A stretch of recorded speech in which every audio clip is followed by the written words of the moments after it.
How transparent is your team, really? And I don't mean whether your Jira board is up to date or if your stand-up happens on time. I mean actual meaningful transparency around deadlines, risks, blockers, and scope shifts. Because here's the truth, most Agile teams say that they value transparency, but very few practice it consistently. And fewer still know how to create the conditions to make it safe.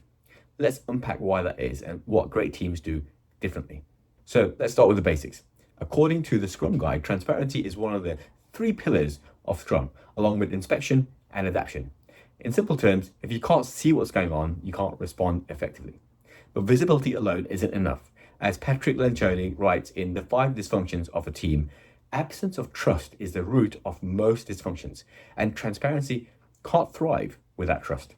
That's why even in well-meaning teams, real blockers don't get surfaced. People downplay the risk. Bad news gets delayed, not because they're lazy, but because they don't feel safe being honest. Let's break down a few common patterns that we see.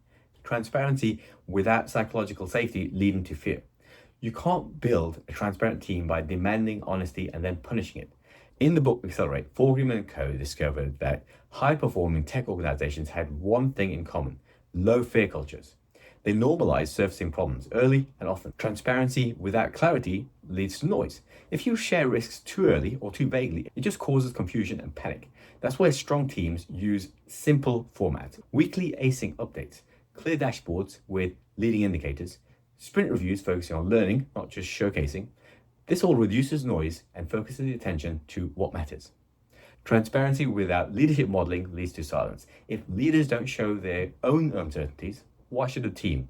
As Marquette argues in Turn the Ship Around, effective leaders give control by giving context.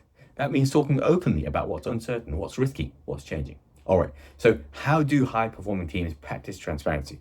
Here's what I've seen that works.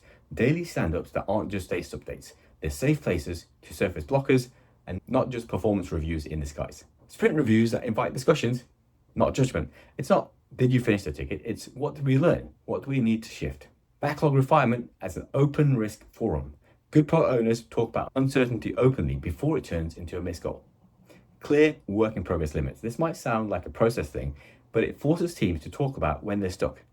You want people to be able to say, we might miss the deadline at a point when it's still actionable, not when it's too late. So what's the cost of low transparency? If your team is delaying hard truths, you don't just get late delivery, you get reactive delivery, scope creeps, fire drills, burnout.